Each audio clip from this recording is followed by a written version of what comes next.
And it rained. And it rained for 40 days.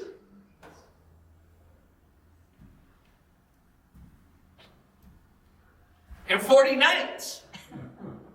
I knew there was there was a payoff. 40 days and 40 nights. They're going through this. Now, day 37. People were, it's like, is this ever going to end? And so who should pop up from below deck? Why, it's Captain Jonathan Thorne.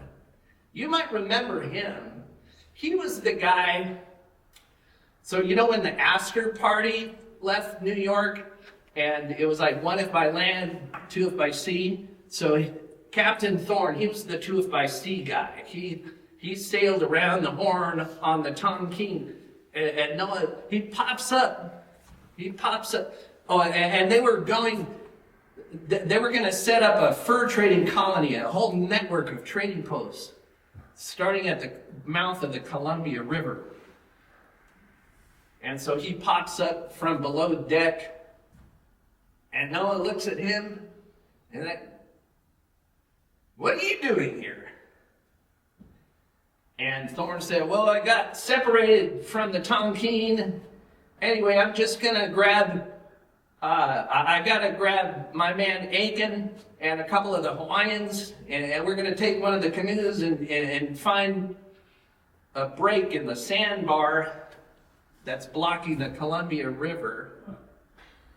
It's to this day, that's a very treacherous crossing, okay? And so Aiken comes up and Thorne tells it, all right, get in a canoe. Technically it wasn't a canoe, but it was like a life raft or a dinghy or something. And Aiken said, no way, I mean, look what's going on, the rain and the thunder and the lightning and everything. And Thorne grabs him by the collar. And I'm the captain, and overboard into the canoe, dinghy, whatever. And then he grabs a couple of the Oaihis. That's what they called Hawaiians in those days. He grabs them.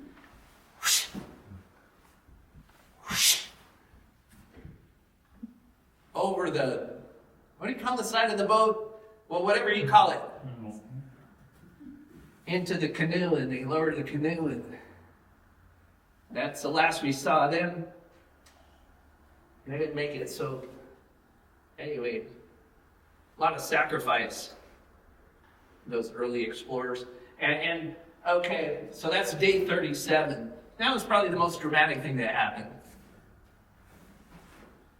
All of a sudden, one day, the sky started to clear. Sunshine, a rainbow. No one never seen one of those before. He's like, I'm going to sail this ship to the end of the rainbow, and I bet you there's a pot of gold. Well, the sky cleared, and I don't know about you, okay? But when I was a kid, I used to like to sit in the bathtub and play with my boats. And then after about 45 minutes or an hour, my mom would come in, and she said, that's enough. And she would pull the plug.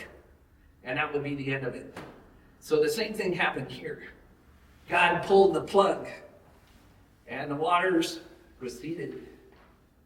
And the boat came crashing down right in the middle of the Oaihis. Between a rock and a Jackson's. And Noah turned his attention to the sky. He went like this. I mean, this is how you get God's attention. He said, God, now what? And God said, well, we're done. Like, let the animals loose and have a good life. No. And you're probably wondering, well, what about Thorne? Well, as soon as he didn't wait for God, he just split. Okay, we're not going to talk about him anymore. But No, I let the animals off the ramp, took the stalls down, went down the ramp, and went into the Jacksons, because, you know, it's been a long trip, he's got to go to the bathroom. But the sign on the bathroom said, closed for repair. So he grabbed a fried egg sandwich, left a couple shekels and a pointy rock on the counter, because there was nobody there. They all got wiped out in the flood. And off he ran, straight into the heart of Middleton.